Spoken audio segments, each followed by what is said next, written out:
Ano ang gagawin mo kung matuklasan mong ang taong kasama mo sa iisang bubong at katabi sa pagtulog sa loob ng maraming taon ay isa palang demonyong nag-aanyong tao? Isang asawang mayabang na nagmula sa biglaang yaman, na buong kumpiyansang ginagamit ang pera at mga koneksyon para pagtakpan ang kanyang mga krimen at walang pakundangang nilalait pa ang matanda at maralitang ama ng kanyang asawa. Ngunit hindi niya sukat akalain na sa likod ng kupasing polo shirt at hitsurang hirap sa buhay na iyon ay nagtatago ang isang kapangyarihang kayang magpabagsak sa buong imperyo niya sa loob lamang ng isang gabi. Isang sagupaang makapigil hininga sa pagitan ng madilim na kapangyarihan at ng liwanag ng katarungan ang naghihintay sa inyo. Huwag palampasin ang mga pinakadramatikong tagpo. Halina't pakinggan ang buong kwento ng isang babaeng walang awang binugbog ng kanyang asawa at hinamon pa. Tawagan mo ang tatay mo para iligtas ka, ngunit direkta niyang tinawagan ang direktor ng pulisya ng lalawigan. Ba, tulungan mo ako. Ang liwanag mula sa malakristal na kandelabro sa bulwagan ng isang 5-star hotel ay tumatama sa sahig na gawa sa marmol, lumilikha ng mga kislap na maringal at nakakasilaw. Nakatayo roon si Clara, suot ang isang hapit na silk mermaid gown. Sa kanyang leeg ay nakasabit ang isang kwintas na diamante na ang halaga ay katumbas na ng isang buong condo unit. Isang perpektong ngiti ang nakapaskil sa kanyang mga labi. Isang ngiting sinanay upang pagtakpan ang anumang lamat sa kalooban. Sa paligid ay may mga bulungang puno ng paghanga para sa tinaguriang golden couple ng industriya ng trucking sa kanilang lalawigan. Si Rico, ang kanyang asawa, ay nakatayo sa gitna ng pulutong ng mga opisyal at kasosyo sa negosyo. Napakakisig niya sa kanyang suit na pasadyang ginawa, may hawak na kopa ng red wine at taglay ang kumpiyansa ng isang taong hawak sa palad ang kapangyarihan at salapi. Sa malayo, sila ang simbolo ng tagumpay, isang perpektong larawan ng pamilya na lubos na kainggit-inggit. Ngunit si Clara lamang ang nakakaramdam ng malamig na kuryenteng gumagapang sa kanyang likuran sa tuwing napapadako sa kanya ang tingin ni Rico. Hindi iyon ang tingin ng isang asawa para sa kanyang kabiyak, kundi ang mapanuring tingin ng isang amo sa pinakamahal na alahas sa kanyang koleksyon. Nagsimulang magkaroon ng lamat ang lahat ng lumapit si Ginoong Romualdez, isang matagal ng kasosyo ng kumpanya, upang batiin si Clara. Ang kanilang usapan ay umiikot lamang sa mga karaniwang pakikipagkapwa-tao, ilang papuri tungkol sa paglago ng kumpanya at sa kagandahan niya. Magalang na tumugon si Clara, taglay ang kanyang likas na kabaitan, lingid sa kaalamang sa isang sulok ng silid, ang mukha ni Rico ay nagsimula ng magbago. Hindi niya nakita ang isang simpleng pakikipag-usap, ang nakita niya ay ang paglapastangan sa kanyang pag-aari. Ang selos ng isang patriarkal ay laging nag-aabang na sumabog na parang isang bariles ng pulbura na nangangailangan lamang ng isang maliit na kislap. Humakbang si Rico, palapit, may ngiti pa rin sa kanyang mga labi, ngunit ang kanyang mga mata ay nanlilisik at madilim. Sa harap ng napakaraming bisita, wala siyang sinabi ni isang salita. Tahimik niyang ibinuhos ang laman ng kanyang kopa ng red wine sa mukha ni Clara. Ang mamula-mulang likido ay umagos mula sa kanyang noo pababa sa kanyang puting-puting bestida na tila isang bukas na sugat na nagdurugo. Ang musika ay marahan pa ring tumutugtog, ngunit ang mundo sa paligid ni Clara ay tila bumigat at tumigil. Ang kahihiyan ay umakyat hanggang sa kanyang lalamunan. Nakita niya ang mga mausisang tingin, narinig niya ang mga bulungang nagsisimula ng kumalat. Lumapit si Rico sa kanyang tainga, at sa isang tinig na nagngangalit sa pagitan ng kanyang mga ngipin, bumulong ito ng sapat na lakas para manginig siya. Mahilig ka palang umarte, ano? Pag-uwi natin sa bahay, bibigyan kita ng mas magandang pagkakataong magdrama.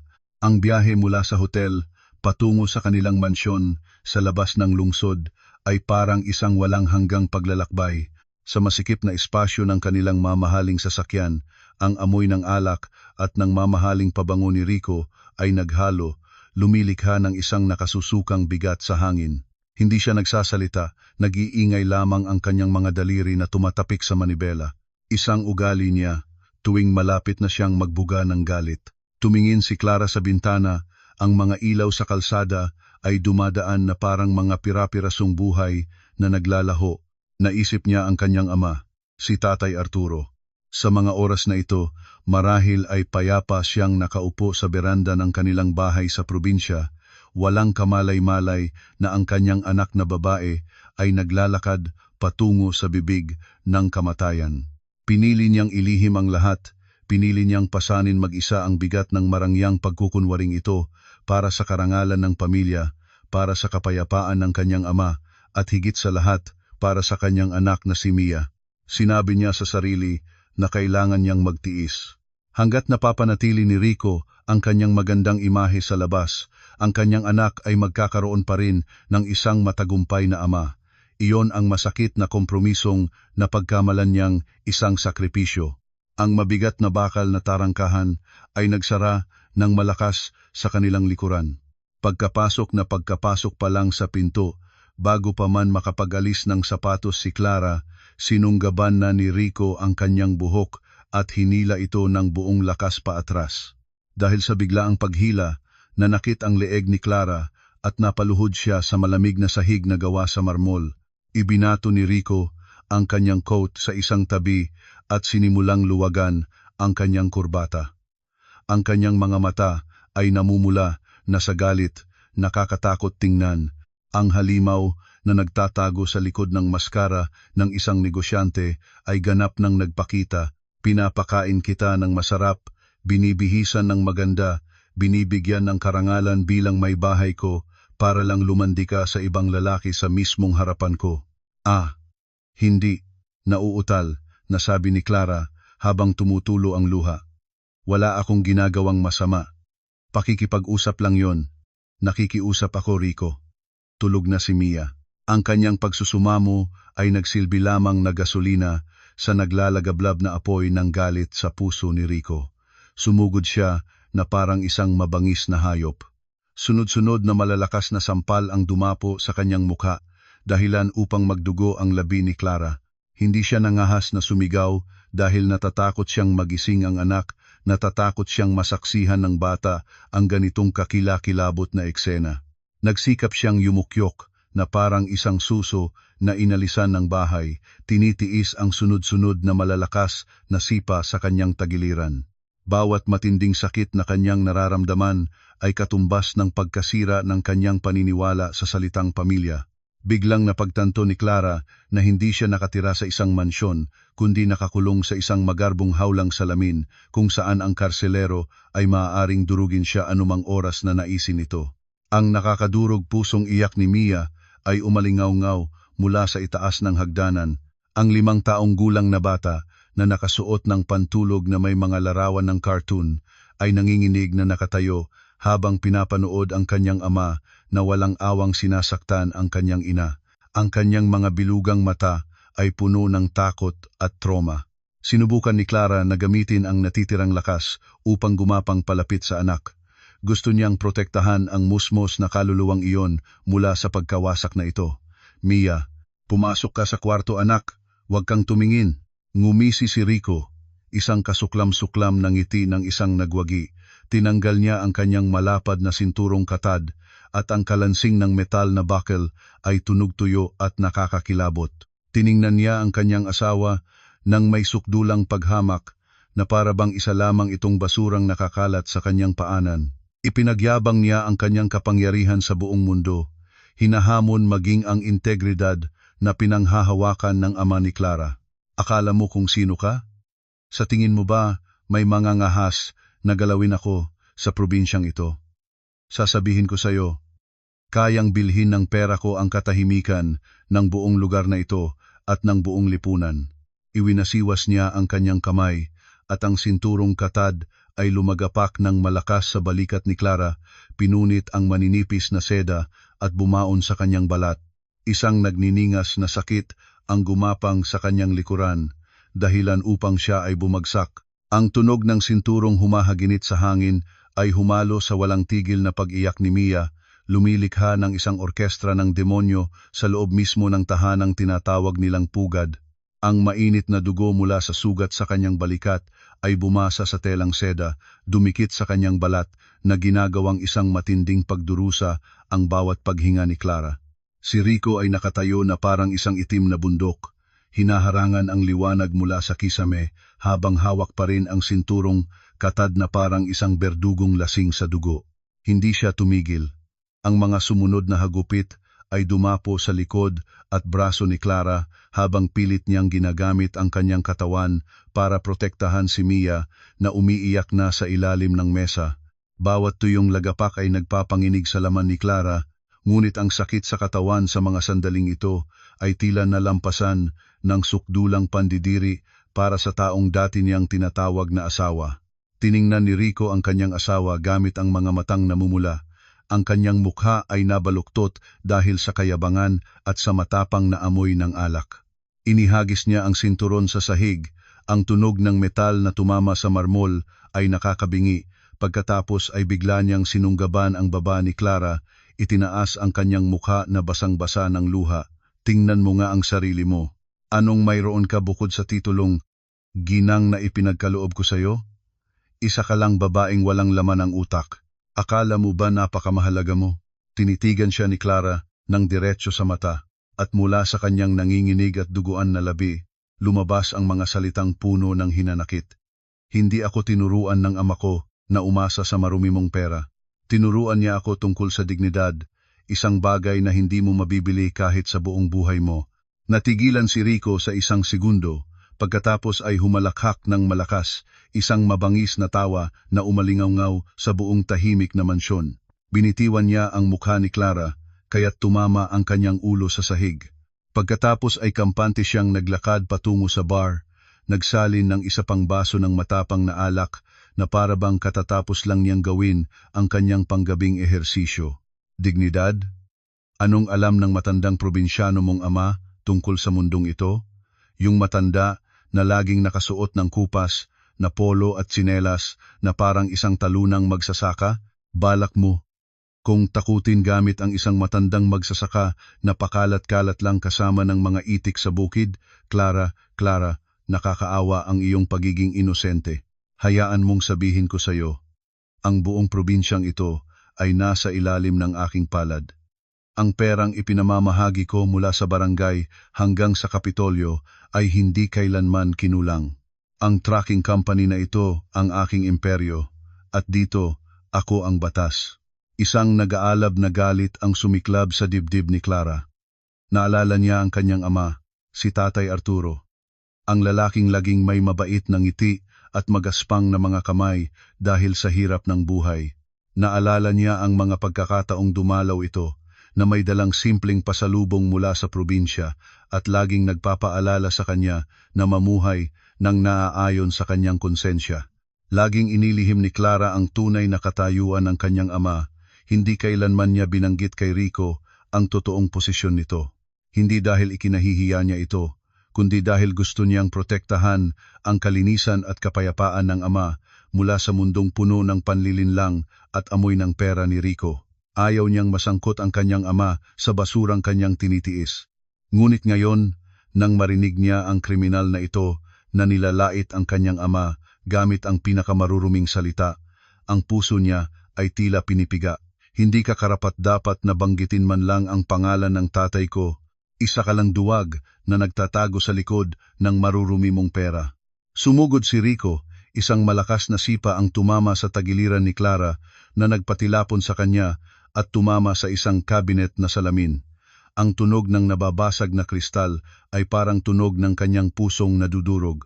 Sumandal siya gamit ang dalawang kamay sa kanyang tuhod, inilapit ang mukha sa kanya at bumulong sa pagitan ng nagngangalit na mga ngipin. Hinahamon mo ako, ha? Magaling. Tawagan mo yang matandang yan dito. Tawagan mo siya para makita ko kung paano kanya ililigtas. O baka gusto mong ibalik ko na lang siya sa probinsya para mag-alaga ng mga itik habang buhay. Gusto kong makita kung yang murang dignidad ng pamilya ninyo ay kayang labanan ang kapangyarihan ko. Titingnan ko kung anong magagawa ng matandang probinsyano na yan maliban sa umiyak at magmakaawa sa akin na patawarin ang anak niya. Tumayo si Rico at ibinato ang baso ng alak sa pader kung saan nakasabit ang kanilang wedding picture. Ang mga bubog ay bumaon sa nakangiting mukha niya sa litrato. Tumalikod siya at naglakad patungo sa banyo, marahil para hugasan ang amoy ng dugo at alak. Iniwan niya si Clara na nakabaluktot sa sahig na puno ng mga basag na bubog. Gumapang si Mia mula sa ilalim ng mesa at niyakap ng mahigpit ang leeg ng kanyang ina, humihingal dahil sa takot. Niyakap ni Clara ang anak, nararamdaman ang munting init nito na siyang tanging nag-uugnay sa kanya sa realidad. Hindi na niya kayang magtiis pa. Ang kanyang sakripisyo sa loob ng mahabang panahon ay lalo lamang nagpalakas sa halimaw na ito at nagpatibay sa paniniwala nitong siya ay higit sa batas. Hindi lang niya kailangang iligtas ang sarili, kailangan niyang iligtas ang kinabukasan ni Mia bago pa ito tuluyang lamunin ng kadiliman ng amang ito. Tiningnan ni Clara ang likod ni Rico na naglaho sa likod ng pinto ng banyo, narinig ang agos ng tubig. Alam niyang mayroon lamang siyang ilang sandali. Gamit ang kanyang huling lakas, nagngit-ngit si Clara, tiniis ang sakit, at ginamit ang kanyang siko para gumapang sa malamig na sahig. Bawat sentimetro ng paggalaw ay parang paglalagay ng asin sa kanyang mga sugat, ngunit ang kalooban ng isang ina at ang karangalan ng isang anak ang nagbigay sa kanya ng lakas. Gumapang siya patungo sa isang sulok ng sala kung saan naroon ang cabinet na gawa sa kahoy na puno ng mga laruan ni Mia. Doon, sa ilalim ng mga makukulay na building blocks at mga manikang tela, nakatago ang isang luma at reserbang telepono na palihim niyang kinargahan at itinago matagal na para sa mga pinakamasamang sitwasyon. Nanginginig na dinampot ng mga daliri ni Clara ang gilid ng cabinet. Naramdaman niya ang malamig na metal sa ilalim ng mga laruan. Hindi lamang ito isang telepono, ito ang panawagan para sa hustisya, ang tanging pag-asa niya para walisin ang multong bumabalot sa kanyang buhay. Ang nanginginig at namamaga na kamay ni Clara ay gumapang sa pagitan ng mga teddy bear at makukulay na plastik na laruan sa cabinet ni Mia. Naramdaman niya ang malamig na metal ng lumang telepono sa dulo ng kanyang mga daliri na parang isang kuryenteng dumaloy sa kanyang gulugod, ginigising ang huling hibla ng kanyang instinct para mabuhay na unti-unti nang namamatay dahil sa sakit. Hindi siya nangahas na huminga ng malakas. Ang kanyang mga mata ay nakatutok sa pinto ng banyo kung saan patuloy pa rin ang agos ng tubig. Isang tunog na nagkukubli sa krimeng naganap at nagsisilbing manipis na tabing na nagpoprotekta sa kanya sa loob ng ilang maikling segundo. Si Mia ay nakaupo sa tabi niya. Ang dalawang kamay ay nakatakip sa bibig para pigilan ang paghikbi. Ang kanyang malalaking mga mata na puno ng luha ay nakatingin sa ina na tila isang tagapagligtas na desperadong naghahanap ng daan palabas. Pinindot ni Clara ang power button. Ang maputlang asul na ilaw mula sa lumang screen ay tumama sa kanyang mukha na puno ng pasa na para bang isang multong bumabangon mula sa impyerno. Hindi siya nag-atubili, mabilis na pinindot ang mga numero sa keypad na halos kabisado na niya ang numero ng kanyang ama. Ang mahabang tunog ng toot sa kabilang linya ay tila napakabagal at malupit. Bawat segundong lumilipas ay parang isang patalim na humihiwa sa kanyang pasensya. Sa kabilang linya, isang malalim at mainit na boses, medyo inaantok ngunit puno ng pag-aalala, ang sumagot. Clara, anak? Bakit napatawag ka ng ganitong oras? Sa pagkarinig pa lang sa boses ng kanyang ama, ang lahat ng katatagan ni Clara ay tuluyang gumuho. Ang lahat ng sama ng loob, kahihiyan, at sakit na matagal na niyang kinimkim ay biglang bumuhos, sinakal ang kanyang lalamunan, kaya't hindi siya makabuo ng isang buong pangungusap.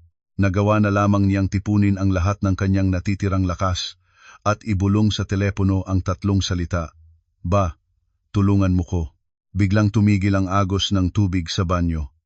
Isang nakamamatay na katahimikan ang bumalot sa buong lugar. Nagulat si Clara. Ang kanyang puso ay kumabog ng napakabilis na tila lalabas sa kanyang dibdib. Alam niyang naamoy na ng halimaw ang isang bagay na hindi pangkaraniwan. Sa gitna ng matinding takot, naalala niya ang pangalawang numero na mahigpit na ipinagbilin sa kanya ng ama. Kung may emergency at hindi ko masagot agad, tawagan mo si Leo. Nagmamadali niyang pinindot ang numero, umaasa sa isang himala na pipigil sa galit na malapit ng bumuhos sa kanya. ngunit nang magsimula pa lang ang unang ring, bumukas ang pinto ng banyo. Lumabas si Rico na may tuwalya lamang na nakapulupot sa kanyang baywang. Ang mga patak ng tubig sa kanyang balat na kulay kayumanggi ay parang mga butil ng lason. Ginala ng kanyang mga mata ang buong silid at huminto sa teleponong hawak ni Clara. Anong kalokohan yan? Sigaw niya, humakbang ng malalaki palapit na parang isang leopardong nangangaso. Hindi pa naririnig ni Clara ang sagot mula kay Leo nang bumagsak ang isang malakas na kamay, tinabig ang telepono na tumilapon sa pader. Ang tunog ng nabasag na plastik at ang pagkawala ng ilaw sa screen ay kasabay ng pagpatay sa huling pag-asa ni Clara. Hindi tumigil si Rico. Dinampot niya ang mga piraso ng telepono sa sahig at tinapakan ito hanggang sa maging mga walang kaluluwang piraso na lamang ng electronic parts. Isang matinding kawalan ng pag-asa ang bumalot kay Clara. Isang pakiramdam ng kahungkagan na nanunuot sa buto nang mapagtanto niyang ang tanging koneksyon niya sa labas ng mundo ay tuluyan ng naputol. Tiningnan niya ang mga basag na piraso sa paanan ni Rico at nakita ang kanyang kinabukasan at ang kay Mia na dinudurog sa ilalim ng kanyang mayabang na sakong. Hindi lang isang bagay ang kanyang sinira, winawasak niya ang lahat ng ebidensya ng kanyang pag-iral sa mata ng lipunan. Yumuko si Rico, isinuksok ang kanyang magaspang na mga daliri sa buhok ni Clara at hinila ang kanyang ulo paatras, dahilan upang muling bumuka ang sugat sa kanyang balikat at namula ang bahagi ng kanyang damit na seda. Ang sakit na tumagos sa buto ay nag-iwan kay Clara na halos mawalan ng malay, ngunit ang mapanlibak na tawa ni Rico ang nagpabalik sa kanya sa kasuklam-suklam na realidad. Inilapit niya ang kanyang mukha sa mukha ni Clara. Ang amoy ng alak at sabon ay naghalo, lumilikha ng amoy ng pang-aapi. Tiningnan niya ito nang may paghamak na malinaw na nakikita sa bawat guhit ng kanyang mukha. Sinoong tinawagan mo? Yung matandang mag-aalaga ng itik sa probinsya? O baka naman yung kalaguyo mo? Sinabi ko na sayo. Sa probinsyang ito, ang boses ko lang ang batas. Kahit ang langit pa ang tawagan mo, walang sinumang mangangahas na pumasok sa bahay na ito para makialam. Wala nang lakas si Clara para sumagot. Tinitigan niya lamang ito ng mga matang puno ng puot at pandidiri. Napagtanto niyang napakatanga niya nang maniwala siya sa mga pangako ni Rico noon.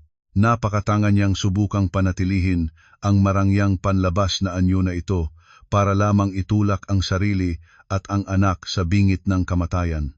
Ang kanyang katahimikan ay lalo lamang nagpainit sa ulo ni Rico. Nagngalit ang kanyang mga ngipin, ang bawat salitang lumalabas ay tila gustong durugin ang huling pagtutol ng kaawa-awang asawa. Akala mo ba hindi ko alam na may tinatago ka? Balak mong gamitin ang basurang ito para pabagsakin ako. Titingnan ko kung anong magagawa ng matandang probinsyano na yan kapag nakita niyang ganito kita dinidisiplina. Ipapakita ko sa iyo ang kapangyarihan ng pera. Mas mataas ito sa lahat ng walang kwentang dignidad na sinasamba ng pamilya mo. Huwag kang umasa sa anumang himala. Dahil dito, ako ang Diyos. Lalo niyang hinigpitan ang pagkakahawak sa buhok ni Clara. Kinaladkad siya sa malamig na sahig patungo sa hagdanan, habang si Mia ay humahagulgol na tumatakbo sa likuran, kumakapit sa damit ng ina.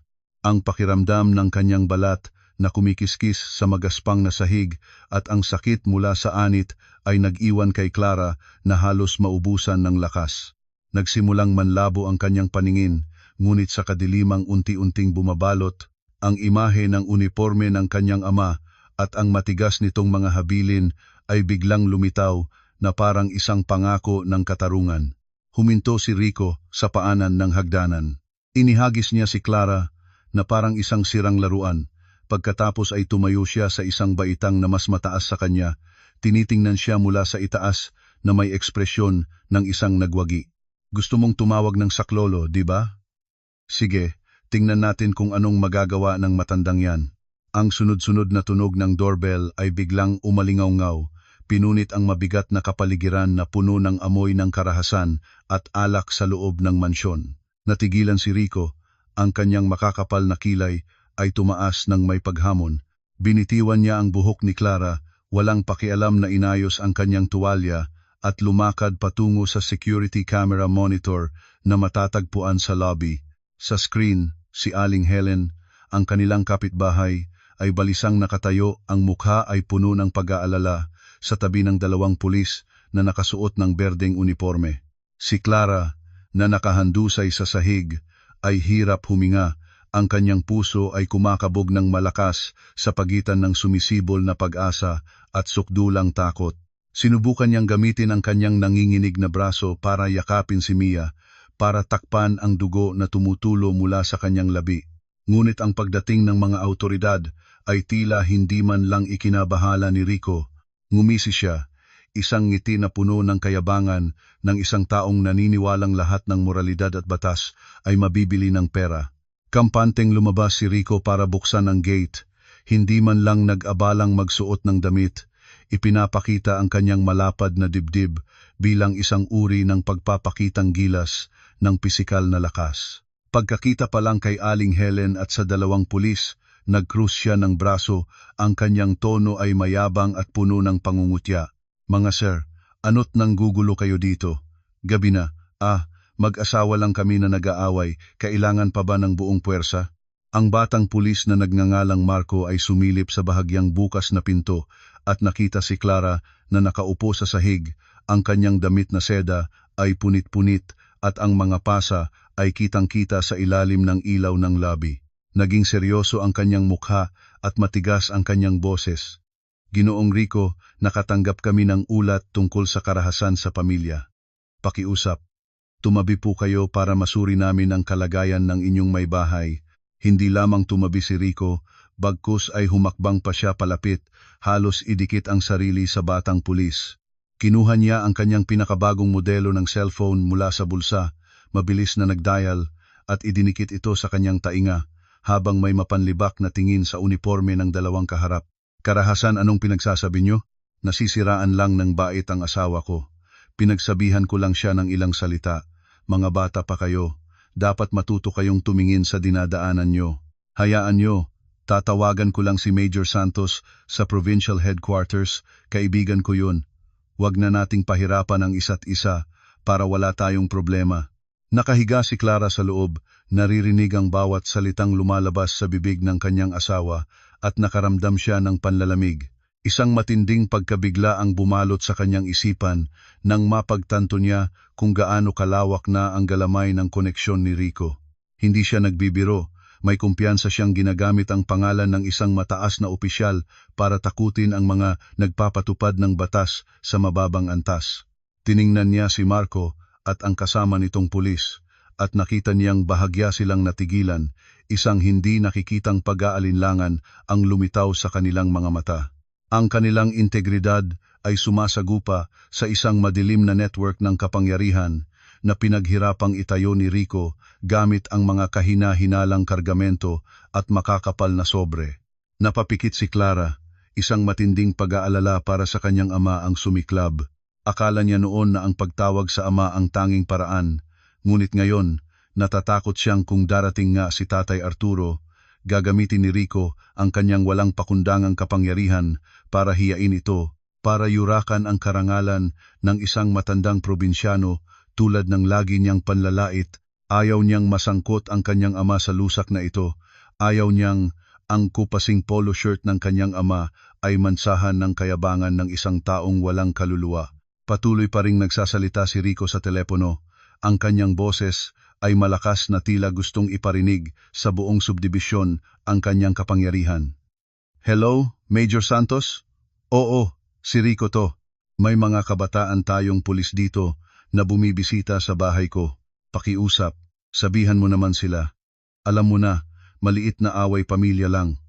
Oo, sige, daan ako diyan minsan, magtsatsaa tayo.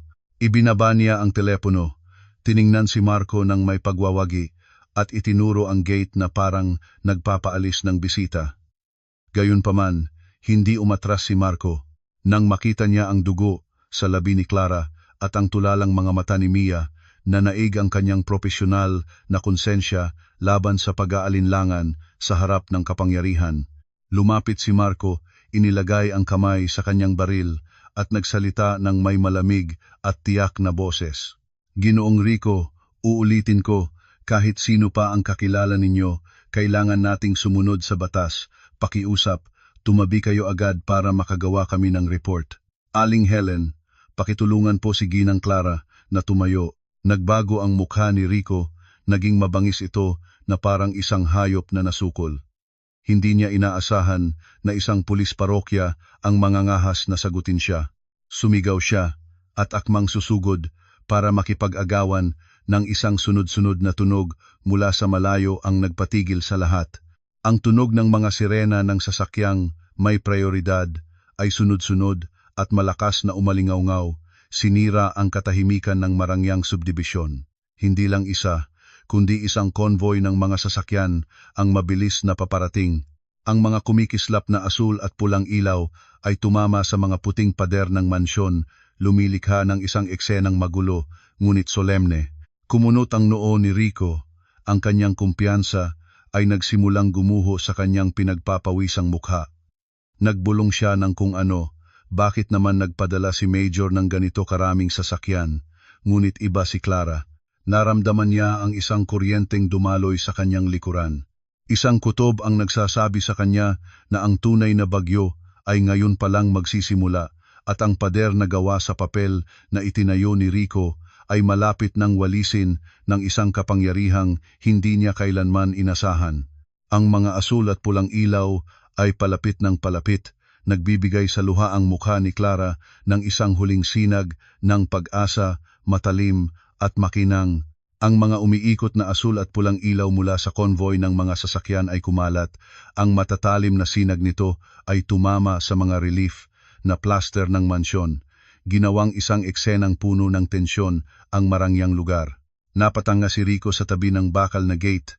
Ang kanyang mukha ay puno ng pagkalito nang makita niyang hindi huminto ang konvoy sa kanto, kundi dumiretso sa bakuran ng kanyang bahay.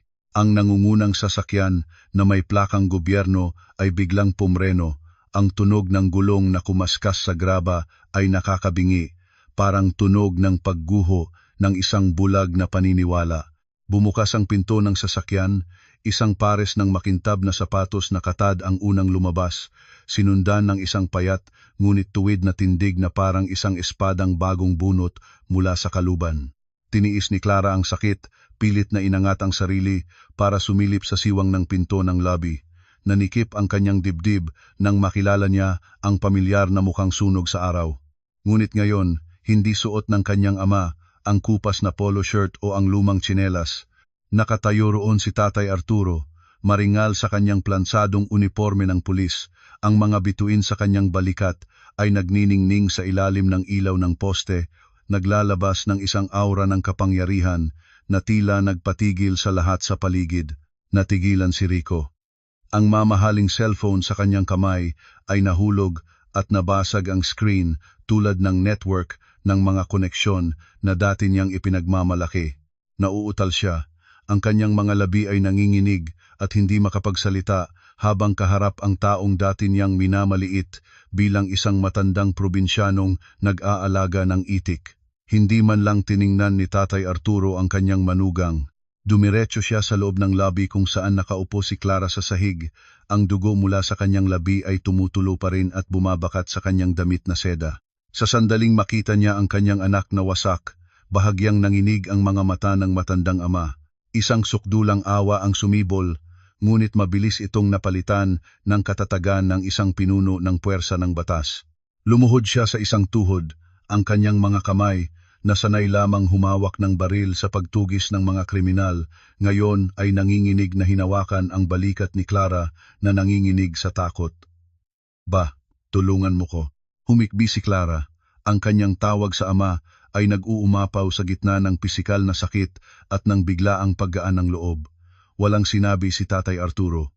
Hinubad niya lamang ang kanyang jacket na uniforme at ipinatong ito sa payat at wasak na katawan ng anak na para bang ginagamit ang huling init nito para protektahan siya mula sa bagyong ito. Ang kanyang tingin ay tumagos sa mga pasa sa braso ni Clara.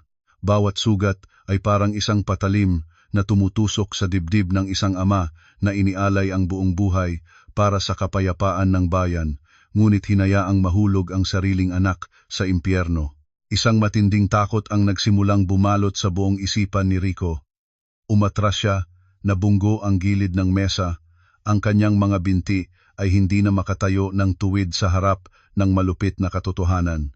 Ang taong balak niyang suhulan ng pera, ang taong balak niyang daanin sa koneksyon, ay siya palang may hawak ng pinakamataas na kapangyarihan sa buong puwersa ng pulisya ng probinsya. Mabilis na gumuho ang kanyang pag-iisip. Lahat ng kayabangan at pagiging palalo ng negosyanteng ito ay biglang naglaho. Ang natira na lamang ay isang mabangis na hayop na nanginginig sa takot sa parusa. Nagbulungan si Rico, sinusubukang humanap ng dahilan para kapitan, ngunit tuyo ang kanyang lalamunan, blanko ang kanyang isipan sa harap ng maringal na presensya ni Tatay Arturo. Dahan-dahan siyang tumayo at hinarap si Rico. Walang sampal, walang mura, tanging isang nakakabinging katahimikan ang nagmumula sa lalaking kalahati ng kanyang buhay ay nakipaglaban sa krimen. Tinitigan ni Tatay Arturo si Rico ng diretso sa mata, isang tingin na napakatalim na tila kayang tumagos sa maruming balatkayo nito. Sa sandaling iyon, napagtanto ni Rico na lahat ng perang ginastos niya, lahat ng mga handaan at paglalasing para bumuo ng mga koneksyon ay naging walang kabuluhan sa harap ng integridad na nakatayo sa kanyang harapan. Lagi kong isinusuot ang kupas na polo shirt sa tuwing binibisita ko kayo dahil gusto kong makita ang katapatan sa mga taong nasa paligid ng anak ko. Hindi ko kailanman sinabi sa iyo ang tungkol sa aking trabaho. Dahil gusto kong mahalin ang anak ko, dahil sa kung sino siya, hindi dahil sa titulong direktor ng pulisya ng lalawigan ng kanyang ama. Ngunit marahil, nagkamali ako sa pagtitiwala sa iyong pagkatao. Ang mga salita ni Tatay Arturo ay umalingaw-ngaw ng malalim at maringal. Bawat salita ay parang isang hatol na ipinapataw sa kanya noon din. Napaluhod si Rico.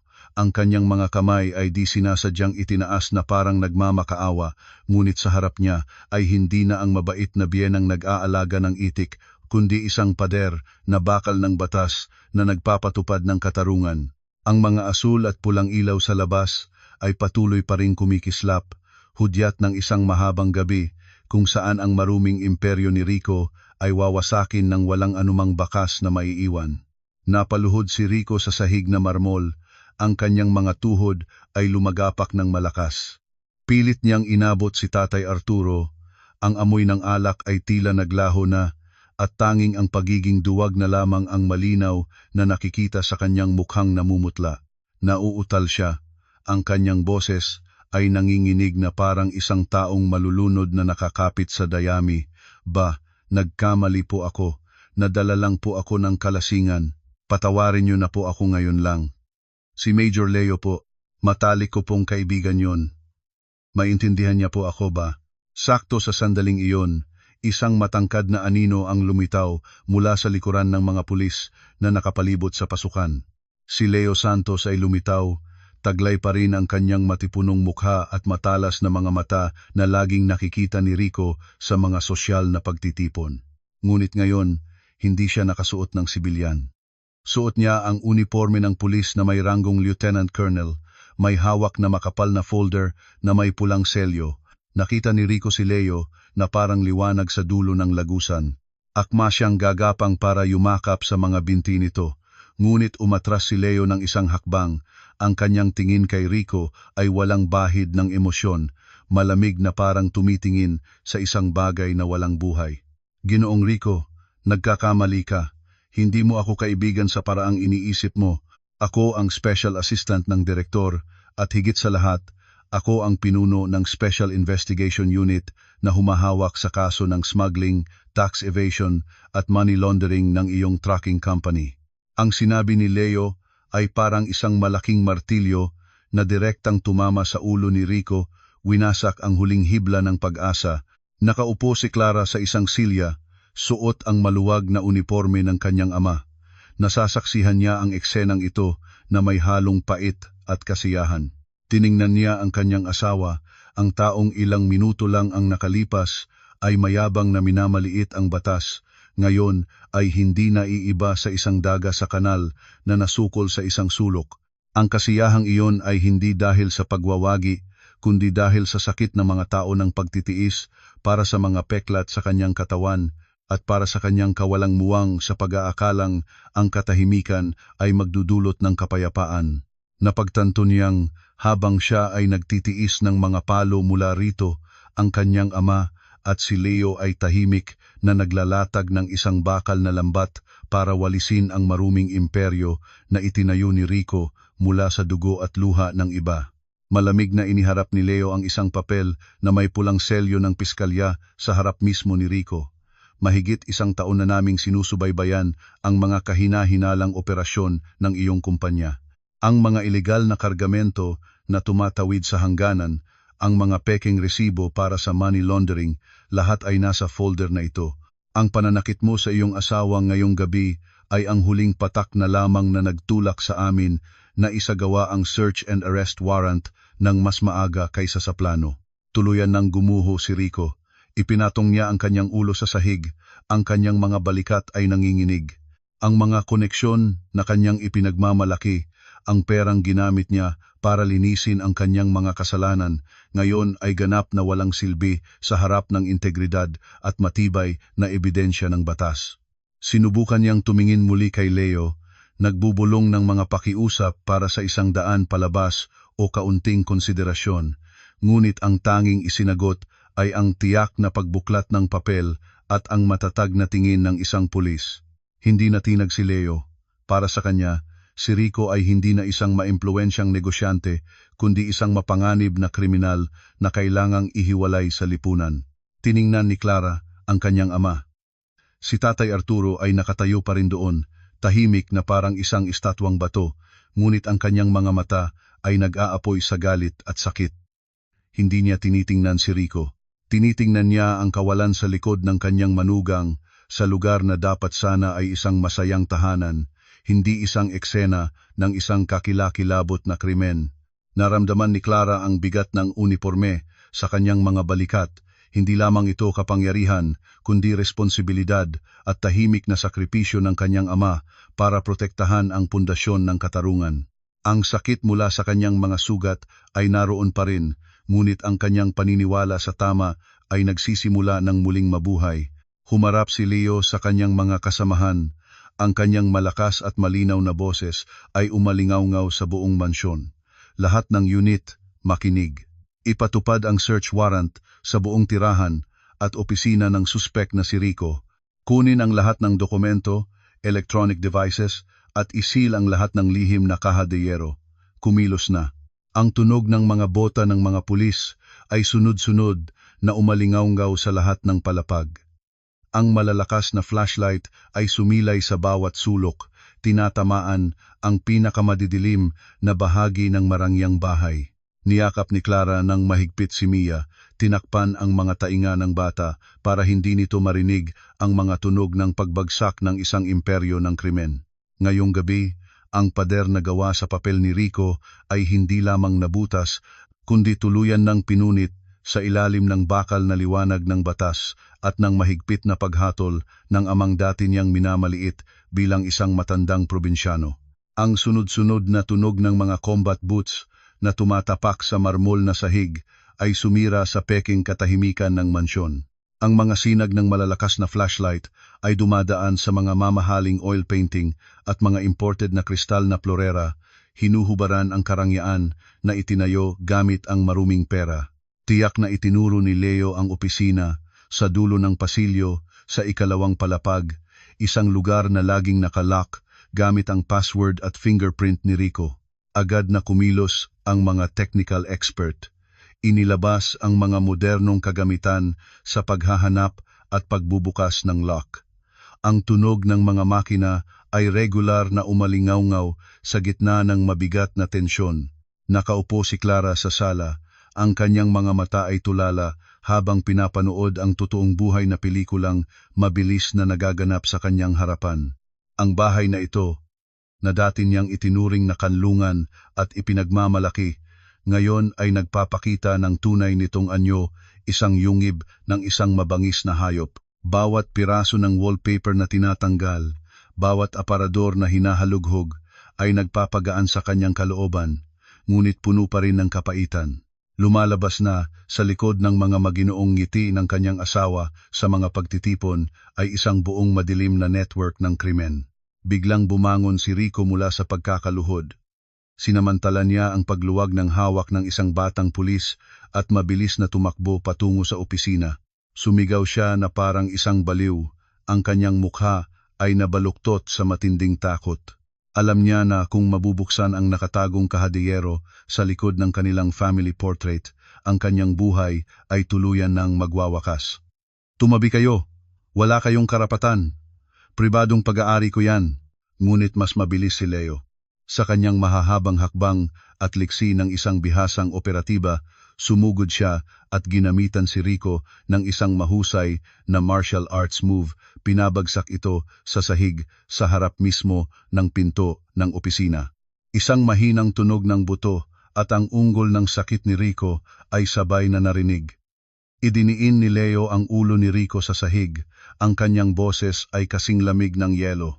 Balak mong itago ang mga peking dokumento at ang hard drive na naglalaman ng data ng money laundering? Huli na. Alam na namin ang estruktura ng kahadiyero bago pa kami pumasok dito. Sa loob ng silid, isang malakas na click ang narinig. Ang family portrait nila ay walang awang ibinaba.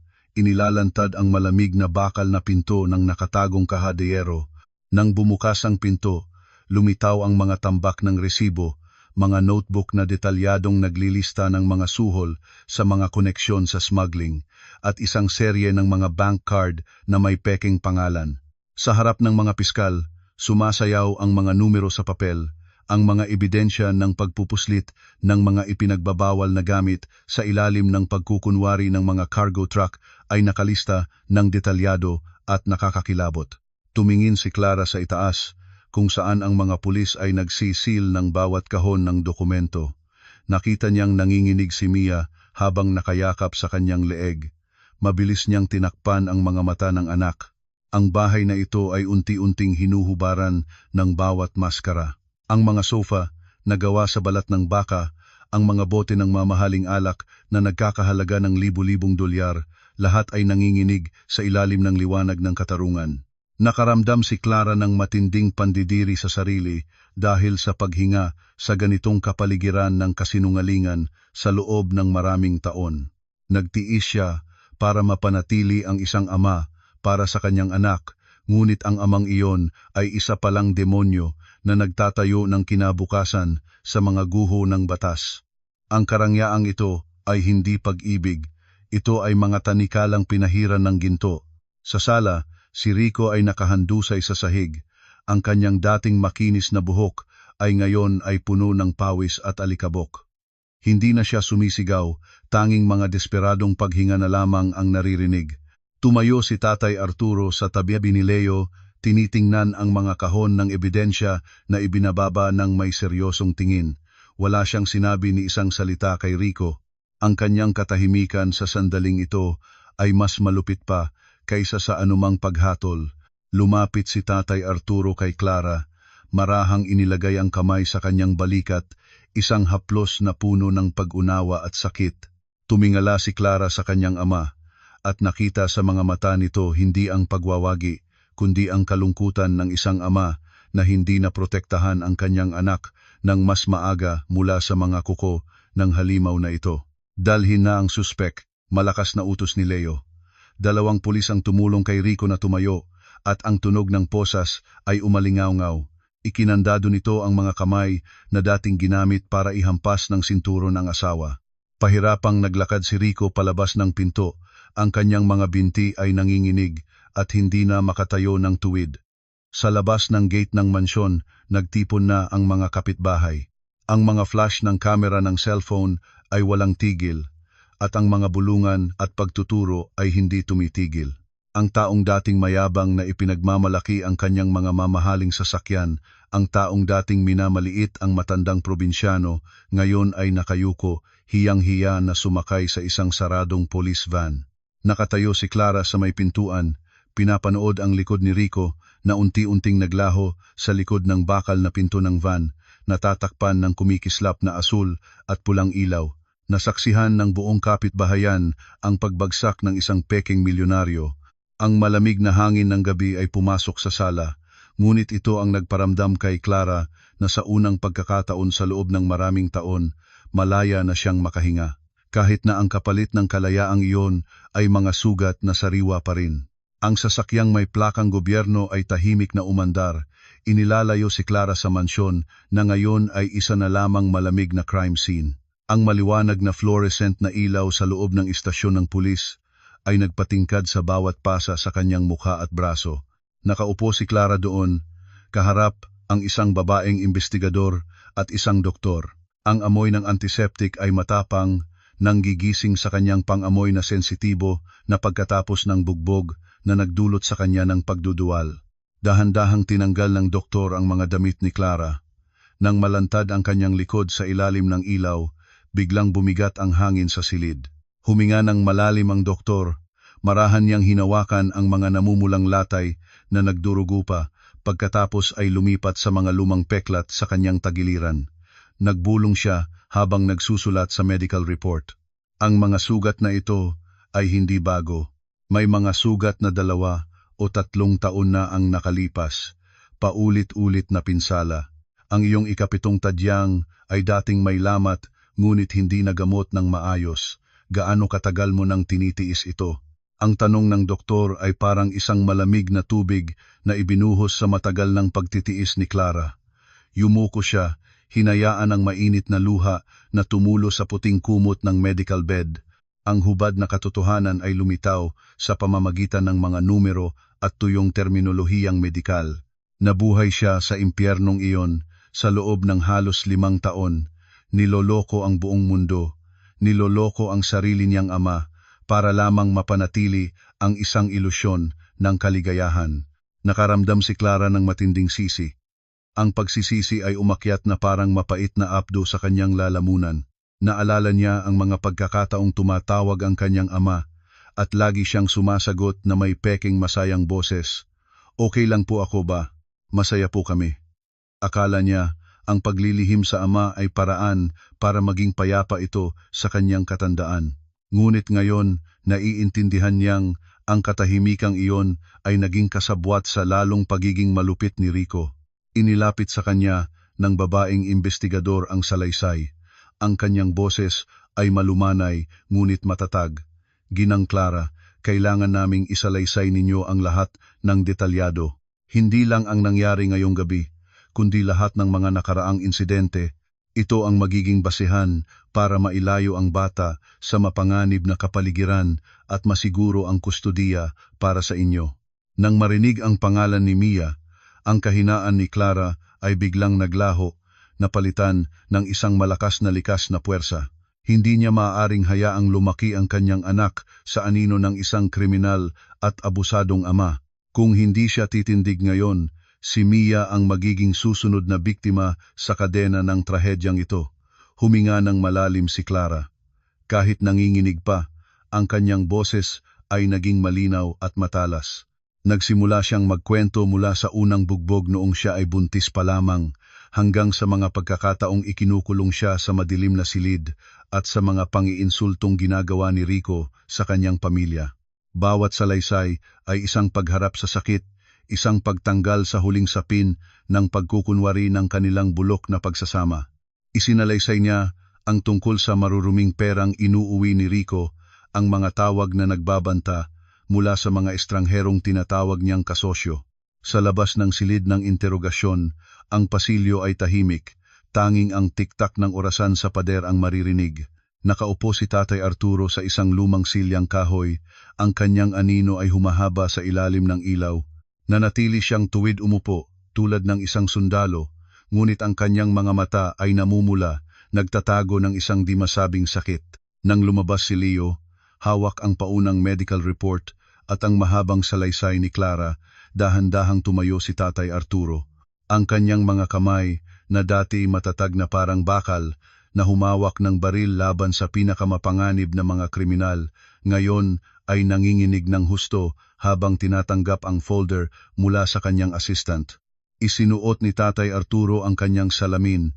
Ang kanyang mga mata ay bahagyang nakapikit sa ilalim ng malabong ilaw.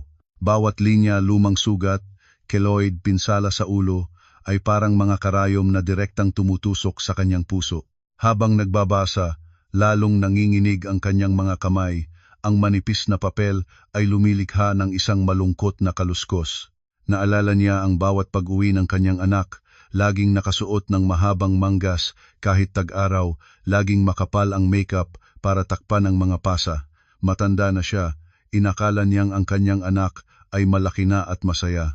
Masyado siyang nagtiwala sa kasarinlan nito at nakalimutang kahit gaano pa kalaki ang isang anak na babae, kailangan pa rin niya ng proteksyon. Ang pagsisisi ay nagdulot ng sakit sa kanyang dibdib, na para bang siya mismo ay may kasalanan sa bawat peklat sa katawan ng kanyang anak. Tahimik na nakatayo si Leo sa tabi, hindi nangangahas magsalita.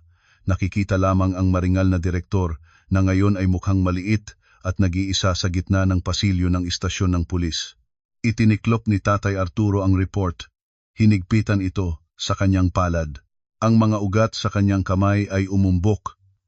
Sa katahimikang iyon, isang bakal na determinasyon ang nabuo. Hindi lamang siya hihingi ng hustisya para sa isang mamamayan. Sisingilin niya ang lahat ng sakit na dinanas ng kanyang anak sa loob ng maraming taon. Biglang bumukas ang pinto ng waiting area sa ospital. Ang tunog ng mga takong na tumatama sa sahig ay nagbabadya ng isang bagong bagyo. Pumasok si Senyora Victoria, ang ina ni Rico, suot ang mamahaling damit na pelus, ngunit ang kanyang mukha ay namumutla. Ang mga matatalim niyang mata na laging tumitingin kay Clara nang may pagmamaliit ay ngayon ay puno ng puot at pagkasindak. Pagkakita pa lang kay Clara na nakaupo sa tabi ng kama ni Mia, sumugod siya. Walang anumang pagtatanong tungkol sa mga sugat sa mukha ng manugang, basta na lang niya inihagis ang isang bungkos ng pera at mga legal na dokumento sa mesa. Clara, balak mo ba talagang tapusin ang buhay ng asawa mo? Kung nagiging mainitin ang ulo niya, dahil lang yon sa pressure sa trabaho, sa pag-aalala sa pamilyang ito, bakit mo tinawagan ng tatay mo at pinalaki pa ang gulo? Gusto mo bang makitang makulong ang asawa mo, maging ulila ang anak mo, at mawasak ang pamilya natin para lang masaya ka? Ang boses ni Senyora Victoria ay nagngangalit. Sa una ay nagkukunwaring nagmamakaawa, ngunit nang makita niyang tahimik lang siyang tinitingnan ni Clara ng malamig na tingin, agad siyang nagbago. Ang pekeng kabaitan ng pamilya ng kanyang asawa ay gumuho na parang isang bunton ng mga bato. Lumapit siya, itinuro ang mukha ni Clara. Ang kanyang mga daliring puno ng gintong singsing ay nanginginig. Walang utang na loob na manugang, kinuha ka namin mula sa mahirap na probinsyang yan para bigyan ka ng buhay, Reyna. Ngayon, kakagatin mo ang kamay na nagpakain sa'yo. Akala ba ng tatay mo dahil mataas ang posisyon niya, kaya na niyang pagtakpan ang lahat?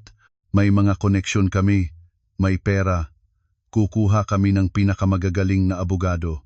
Dapat alam mo kung saan ka lulugar at bawiin mo na ang kaso. Sabihan mo ang tatay mo na magsalita para gumaan ang parusa ni Rico. Kung hindi, huwag mo akong sisisihin kung magiging malupit ako. Tiningnan ni Clara ang babae sa kanyang harapan at nakaramdam ng matinding pandidiri. Lumalabas na ang kalupitan ni Rico ay hindi likas. Ito ay pinalaki ng pagkonsinti at ng pag-iisip na ang pera ang lahat-lahat ng inang ito. Sa isip ni Clara ay lumitaw ang imahe ng kanyang ama, si Tatay Arturo, na inialay ang buong buhay sa integridad para mapanatili ang katarungan, isang ganap na kabaligtaran sa kawalang hiyaan ni Senyora Victoria. Ang huling hibla ng pagtitiis ni Clara ay sumiklab at naging isang apoy ng determinasyon.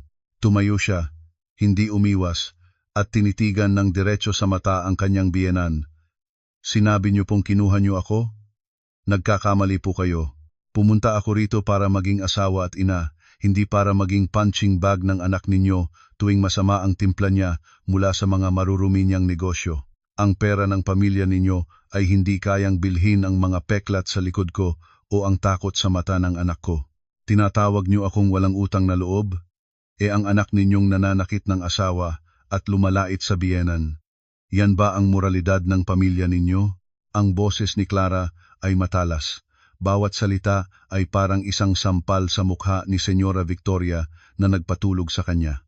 hindi na si Clara ang dating sunod-sunurang manugang na madaling apihin. Ang kanyang pananaw ay ganap nang nagbago.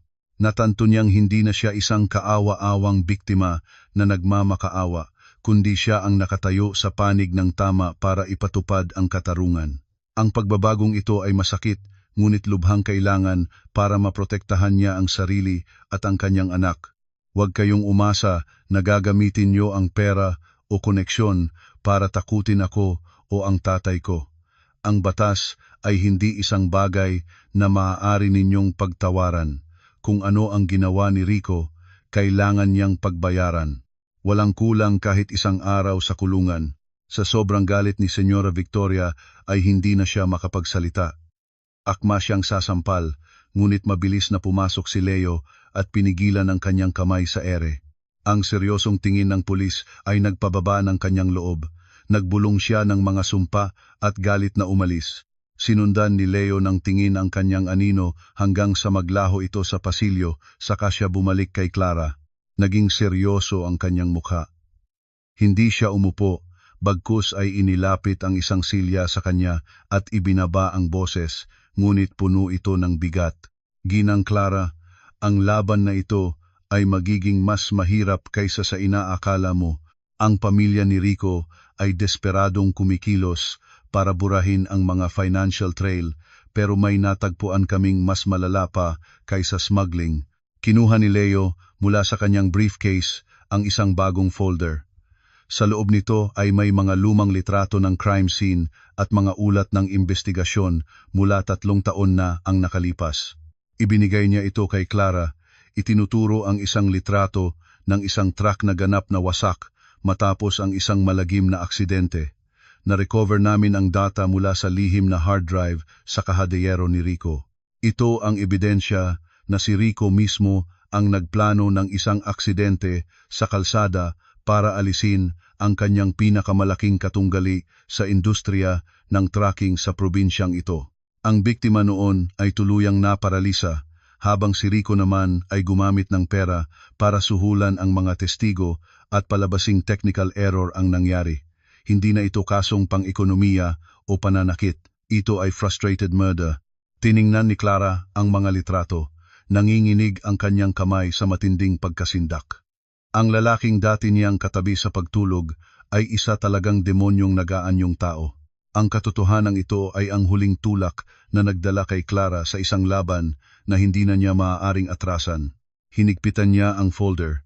Ang kanyang mga mata ay nag-aalab na may matalas na tingin ng isang taong determinado nang abutin ang dulo ng katotohanan. Ang pinakamadidilim na lihim ni Rico ay unti-unti nang nalalantad sa liwanag at siya ang magiging tagahawak ng sulo na magtuturo ng daan para sa katarungan. Ang silid ng interogasyon ay siksik sa amoy ng lumang pader at sa lamig ng katarungan. Ang 4 na pader na soundproof ay tila nag-iisa sa huling hibla ng pag-asa ng isang may sala. Nakaupo roon si Rico, ang 2 kamay ay nakaposas sa bakal na rehas ng mesa. Ang kanyang dating makinis na buhok ay magulo na, at ang kanyang mukha ay pagod at may mga guhit ng takot. Sa harap niya ay hindi mga batang investigador, kundi si Tatay Arturo. Nakaupo siya roon, tuwid ang likod, ang kanyang seryosong mukha ay walang emosyon. Ang kanyang malalalim na mata ay tila nakikita ang huling sapin ng kasinungalingan ng kanyang dating manugang. Ang ilaw mula sa kisame ay direktang tumatama sa makapal na folder ng kaso na nasa gitna nila. Bawat pahina ay isang patalim na tatapos sa imperyo ng tracking ni Rico. Huminga ng malalim si Rico, pilit na pinapakalma ang sarili at nagsalita sa isang paos na boses. "Buda, alam niyo naman na sa negosyo, lahat ay may kaunting pagkakamali. Inaamin ko, medyo lumihis ako sa batas para masuportahan ang mga driver ko, para mabigyan sina Clara at Mia ng magandang buhay. Dahil sa pinagsamahan natin, bigyan niyo po ako ng isa pang pagkakataon. Nangangako akong babawiin ko ang lahat. Kahit magkano, handa akong magbayad, kahit pa ang pagpapatayo ng bagong headquarters para sa inyo." Hindi agad sumagot si Tatay Arturo. Dahan-dahan niyang binuksan ang folder, kinuha ang litrato ng pinlanong aksidente, 3 taon na ang nakalipas, at marahang inilapag ito sa mesa. Ang kanyang tingin ay matalim, sinisira ang lahat ng kasinungalingan sa mga salita ni Rico. Hindi mo pa rin ba naiintindihan? Dito, walang relasyong ama at anak. Mayroon lamang batas at kriminal. Nagsasalita ka ng pera, pero mabibili ba ng pera ang mga binti ng driver na walang awa mong siniraan? Mabubura ba ng pera ang mga peklat sa likod ng anak ko? Akala mo ba kayang takpan ng pera ang lahat mula sa pulis parokya hanggang sa provincial headquarters? Nakalimutan mo na ang katarungan ay walang presyo. Ang mga taong tinatawag mong kaibigan, ang mga tumatanggap ng pera para protektahan ang iyong mga ilegal na kargamento, lahat sila ay ipinatawag na ni Leo kaninang umaga. Hindi ka nila maililigtas dahil sila mismo ay abala sa pagsasalba ng kanilang mga sarili. Nanginig si Rico, pinagpawisan ng husto, kahit malamig ang silid. Ang kanyang huling kumpiyansa ay gumuho nang mapagtanto niyang ang bakal na network na pinaghirapan niyang itayo gamit ang pera ay isa na lamang walang silbing gusot. Natanto niyang kaharap niya ang isang taong hindi mabibili, isang taong para sa kanya, ang pera ay walang halaga kumpara sa dignidad at integridad. Ang labanan ng isip ay naganap sa isang nakakabinging katahimikan, kung saan ang bawat katwiran ni Tatay Arturo ay isang nakamamatay na suntok sa kanyang kayabangan. Ibinigay ni Tatay Arturo kay Rico ang listahan ng mga sangkot na middleman at mga protektor na nabunyag. Ang kanyang boses ay malalim, ngunit puno ng kapangyarihan. Ang batas ng langit ay malawak, mahirap takasan. Ginamit mo ang dahas para pamunuan ang iyong tahanan at maruming pera para pamunuan ang iyong buhay. Ngayon na ang oras para magbayad ka gamit ang iyong kalayaan. Ang salaysay ng anak kong si Clara, kasama ang mga ulat ng investigasyon ni Leo at ang mga butas sa iyong mga libro, ay bumuo ng isang perpektong bitag. Maaari kang manahimik at tanggapin ang pinakamataas na parusa o umamin ng tapat para matanggap ang huling pagpapatawad ng batas at isama na ang mga kasabwat mo. Tiningnan ni Rico ang mga mata ng kanyang biyenan. Nakita niya roon ang isang di matitinag na integridad, nakita niya ang isang buong buhay na inialay sa trabahong dati niyang minamaliit bilang mahirap. Natanto niyang ang tunay na kahirapan ay nasa kanyang hungkag na kaluluwa at walang katapusang ambisyon. Ang banta ng kamatayan dahil sa ebidensya ng pagtatangkang pagpatay ay gumising sa kanyang duwag na instinct. Hindi na siya sumisigaw, hindi na siya nanghahamon. Isa na lamang siyang kriminal na ubos na ang lakas ng loob. Pumasok si Leo sa silid na may dalang ballpen at isang handa ng affidavit na batay sa mga di matututulang ebidensya. Ang tunog ng posas ay marahang kumalansing habang nanginginig na inabot ni Rico ang ballpen. Tinitigan niya ang affidavit kung saan detalyadong nakasulat ang kanyang mga krimen, smuggling, money laundering at pagpaplano ng aksidente. Ang perang ginamit niya para linisin ang kanyang mga kasalanan ay tila nag-aapoy sa papel, sinusunog ang buong kinabukasan na dati niyang pinapangarap. Tumayo si Tatay Arturo at inayos ang kanyang uniforme. Hindi niya tiningnan ang sandaling pagpirma ni Rico. Para sa kanya, tapos na ang kaso mula pa noong gabing bumaba siya sa sasakyan. Nakaramdam lamang siya ng malalim na kalungkutan para sa kanyang anak na napakatagal na nakasama ang isang demonyong nag-aanyong tao. Yumuko si Rico. Bawat kurbadong letra ng kanyang pirma sa pag-amin ay parang itim na tinta na tuluyang bumubura sa isang dating makapangyarihang imperyo ng tracking. Ang tunog ng panulat sa papel ay tuyo at malupit, parang pagsasara ng pinto ng kanyang buhay. Isang mayabang na taong minaliit ang batas. Ang korte ng Regional Trial Court ay siksik sa tensyon at amoy ng mga lumang folder. Ang matinding sikat ng araw sa tanghali ay tumatagos sa matataas na bintana, direktang tumatama sa kinatatayuan ng akusado. Nakatayo roon si Rico, suot ang damit bilanggo. Ang kanyang dating makinis na buhok ay magulo na at pumuti ng husto. Nasa unang hilera si Clara, ang lugar para sa biktima. Ang kanyang puting polo, kahit maayos, ay hindi maitago ang kanyang kapayatan. Ngunit ang kanyang mga mata ay muling nagkaroon ng dati nitong katatagan. Wala roon si Mia, Ipinagkatiwala niya ito sa kapitbahay na si Aling Helen para protektahan ang musmos nitong isipan mula sa mga hubad na detalye ng krimen. Sa likod niya, tahimik na nakaupo si Tatay Arturo na nakasuot ng simpleng damit. Ang kanyang mga mata ay hindi umaalis sa anak na parang isang matibay na sandalan sa gitna ng bagyo sa korte. Malakas na idineklara ng hukom ang pagsisimula ng paglilitis. Ang mga larawan mula sa security camera sa mansyon at mga larawan mula sa medical examination ay ipinakita sa malaking screen. Nagulat ang buong korte nang makita ang eksena kung saan walang awang hinahagupit ni Rico ng sinturon ang kanyang asawa.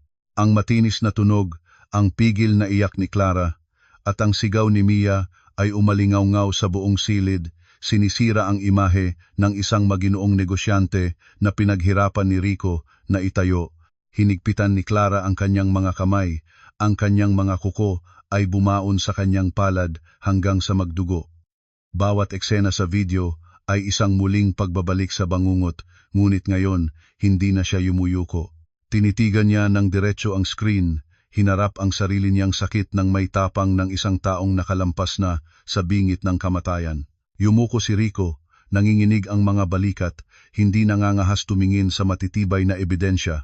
Ang kahihiyan ay kitang-kita sa kanyang mukha. Ang taong dating humamon sa buong probinsya, ang taong minaliit ang matandang probinsyano, ngayon ay isa na lamang kaawa-awang akusado na naghihintay ng hatol. Nang tawagin sa witness stand, matatag na humakbang si Clara. Ang kanyang boses ay malinaw at matalas. Walang anumang labis na paninisi, tanging mga hubad na katotohanan tungkol sa isang pagsasamang itinayo sa karahasan at maruming pera. Isinalaysay niya ang tungkol sa mga pagkakataong ikinulong siya, ang matinding takot tuwing naririnig ang mga yapak ni Rico sa hagdan, at ang sandaling natanto niyang kailangan niyang tumayo para protektahan ang kanyang anak. Sinubukan ng abogado ni Rico na gamitin ang dahilan ng business pressure at bigla ang galit para humingi ng mas magaan na parusa. Ngunit winasak lahat ito ng taga-usig gamit ang mga ebidensya sa ekonomiya. Ang mga patunay ng smuggling, money laundering at ang pinlanong aksidente ay inilabas na yumanig sa buong korte. Hindi na ito isang simpleng kaso ng domestic violence, kundi ang pagbagsak ng isang organisadong sindikato. Isang pakiramdam ng paglaya mula sa isang mabigat na pasanin ang nagsimulang kumalat sa isip ni Clara. Naramdaman niyang hindi na siya nakagapos sa pekeng karangalan ng pamilya o sa takot sa kapangyarihan ni Rico. Malaya siya sa loob mismo ng silid na humahatol sa taong kumulong sa kanya. Pumasok ang mga hukom sa silid para magdelibera. Ang oras ay dumaan na parang isang siglo. Nang tumayo ang punong hukom para basahin ang hatol, ang buong korte ay tumahimik. Hatol na 18,000 taong pagkakakulong para sa pinagsama-samang mga kaso ng serious physical injuries, smuggling, tax evasion at alarm and scandal na may malubhang kahihinatnan. Napaluhod si Rico, ang kanyang mukha ay kasing kulay ng abo. Inalalayan siya ng mga pulis palabas. Nang dumaan siya sa harap ni Clara, huminto siya sandali. Ang kanyang nanlalamig na mga mata ay tumingin sa kanya na para bang humihingi ng huling bahid ng awa. Hindi umiwas si Clara. Tiningnan niya ng diretso ang mga matang iyon, isang tingin na wala ng puot, tanging ang lamig ng isang taong tuluyan nang tumalikod sa nakaraan. Sa kanyang mga mata ngayon, si Rico ay isa na lamang estranghero na nagbabayad ng utang sa buhay. Ang sirena ng police van ay umalingaw-ngaw sa labas, hudyat ng pagtatapos ng isang mayabang na buhay. Lumabas si Clara sa pinto ng korte. Ang gininto ang sikat ng araw ay tumama sa pasilyo na para bang hinuhugasan ang lahat ng kadiliman ng nakaraan. Nakita niya si Mia na tumatakbo palapit sa kanya. Dinala siya ni Leo para salubungin ang ina. Inakay ni Clara ang anak, dahan-dahang naglakad patungo sa isang malaking puno ng balete sa sulok ng bakuran ng korte. Sa ilalim ng lilim nito, nakatayo si Tatay Arturo payat pa rin, may mabait na ngiti naghihintay sa kanila sa gitna ng maraming bagyo. Hindi siya nakasuot ng uniforme, isang lumang jacket lamang ang suot at ang kanyang mga kamay ay nakaunat para salubungin ang mag-ina. Alam ni Clara na mula sa sandaling ito, ang kanyang buhay ay tunay nang nagsimula ng bagong kabanata, payapa at puno ng liwanag sa ilalim ng proteksyon ng amang lagi niyang ipinagmamalaki. Ang sikat ng araw sa probinsya ay hindi kasing tindi ng mga ilaw na kristal sa mga mararangyang pagtitipon.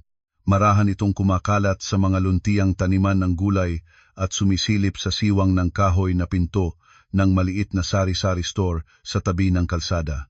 Nagising si Clara habang umaalingaw-ngaw pa ang tilaok ng mga manok. Isang kakaibang kapayapaan na hindi niya naramdaman sa loob ng maraming taon ng pamumuhay sa karangyaan. Binuksan niya ang bintana, nilanghap ng malalim ang hangin, ang amoy ng lupa pagkatapos ng ulan at ang amoy ng hinog na palay mula sa kalapit na bukirin. Wala nang mga bangungot tungkol sa haginit ng sinturon, wala nang pag-aalala tungkol sa mga ilegal na kargamento o mga tawag na nagbabanta sa hating gabi. Tumingin si Clara sa salamin.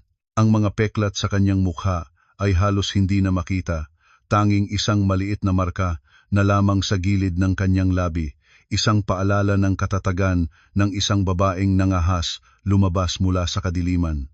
Ngumiti siya. Isang tunay na ngiti mula sa kaibuturan ng kanyang puso, payapa at maningning. Ang sari-sari store ni Clara ay hindi malaki, ngunit malinis ito at puno ng buhay. Siya mismo ang nag-aayos ng bawat lata ng gatas, bawat pakete ng biskwit at masayang nakikipag-usap sa mga simpleng taga-baryo. Ang simpleng buhay na ito ang dating minamaliit niya noong abala pa siya sa paghabol sa ilusyon ng yaman kasama si Rico. Ngayon, bilang isang tunay na manggagawa, lubos niyang nauunawaan ang halaga ng bawat sentimo na may bahid ng pawis ngunit malinis. Hindi na niya kailangan ng mga mamahaling damit o kwintas na diamante para patunayan ang kanyang halaga.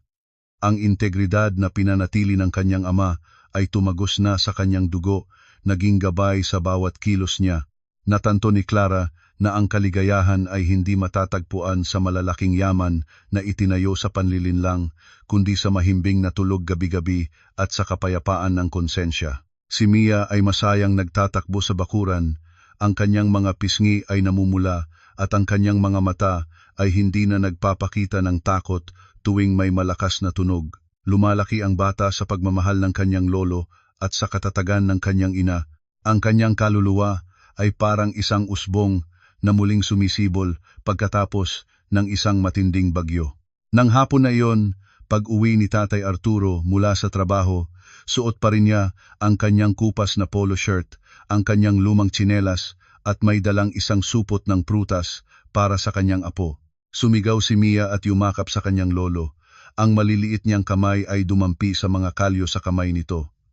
Mama, may superpowers po ba si Lolo? Nakita ko po na kapag nagsalita siya, lahat ng masasamang tao natatakot. May kapa po ba siya na lumilipad, Mama? Itinigil ni Clara ang pag-aayos ng paninda. Tiningnan ang maglolo at lumapit para haplusin ang ulo ng anak. Ang kanyang tingin sa ama ay puno ng paggalang at pag-unawa. Ang lolo ay walang kapa, anak. Mayroon lang siyang integridad at isang pusong matapang. Ang isang bayani ay hindi kailangang lumipad o magsuot ng makukulay na damit. Minsan, ang isang bayani ay nakasuot lang ng kupas na polo shirt tulad ni Lolo, tahimik na nagpoprotekta sa tama at nag-aalaga sa mga mahal niya sa buhay. Iyan ang pinakamalakas na kapangyarihan sa mundo, mas malakas pa kaysa sa pera o maruming kapangyarihan. Ngumiti si Tatay Arturo. Ang kanyang ngiti ay nagpakulubot sa mga gilid ng kanyang mata, mainit na parang sikat ng araw sa hapon. Hindi niya pinag-usapan ang kanyang mga tagumpay, hindi niya binanggit ang mga malalaking kaso o ang ranggo ng direktor ng pulisya na kanyang isinuko para sa maagang pagre-retiro upang magkaroon ng oras sa kanyang mga anak at apo. Para sa kanya, ang katanyagan ay panandalian lamang. Ang pinakamahalaga ay sa wakas, naiuwi na niya ang kanyang anak at apo sa isang ligtas na kanlungan. Hinawakan niya ang maliit na kamay ni Mia at inakay ito sa isang landas na patungo sa bukirin. Nakasandal si Clara sa pinto, pinapanood ang payat, ngunit matatag na likod ng kanyang ama at ang masayang paglakad ng kanyang anak. Sa paglubog ng araw, ang buong bukirin ay naging kulay ginto. Ang hangin ay dumaan sa mga damo, dala ang malinaw na tawa ng isang bata at ang malalim na boses ng isang matanda. Huminga ng malalim si Clara, naramdaman ang tamis ng kalayaan na tumatagos sa bawat selula ng kanyang katawan. Alam niyang ang daan sa hinaharap ay may mga pagsubok pa, ngunit taglay ang integridad na minana sa ama at ang katatagang hinubog ng mga bagyo. Hindi na siya natatakot sa anuman. Ang tunay na kaligayahan ay hindi isang destinasyon, kundi isang paglalakbay na nabubuhay ng totoo sa iyong sarili kasama ang mga mahal mo sa buhay at sa liwanag ng katarungan. Sa ilalim ng mapulang takipsilim, ang imahe ng maglolo na magkahawak kamay ay unti-unting lumiliit sa gitna ng malawak na bukirin. Ang kanilang anino ay humahaba sa lupa, isang simbolo ng pagpapatuloy at katatagan. Ngumiti si Clara habang pinapanood sila, isang luha ang dahan-dahang gumulong sa kanyang pisngi, ngunit ito ay luha ng kaganapan. Ang liwanag sa dulo ng lagusan ay hindi na isang malayong kislap, ito ay bumalot na sa kanyang buhay, mainit at walang hanggan. Ang tunay na kaligayahan ay hindi itinayo sa mga garang yaman o sa kapangyarihang hiniram mula sa panlilinlang. Dahil ang mga iyon ay kastilyong buhangin lamang sa harap ng malakas na alon ng katarungan. Ang isang tunay na bayani ay hindi nangangailangan ng makukulay na kapao ng papuri mula sa karamihan. Sila ay nabubuhay sa integridad at sa isang pusong mapagpatawad, pinoprotektahan ang tama sa pamamagitan ng tahimik ngunit matatag na paninindigan ng isang marangal na buhay. Minamahal na mga tagapakinig, dito po nagtatapos ang ating programa mula sa channel. Maraming salamat po sa inyong pakikinig. Inaanyayahan po namin kayong i-like at mag-subscribe sa aming channel upang masuportahan kami at makagawa pa ng mas maraming magagandang video. Naway lagi kayong malusog, masaya at payapa. Paalam at hanggang sa muli sa mga susunod na video.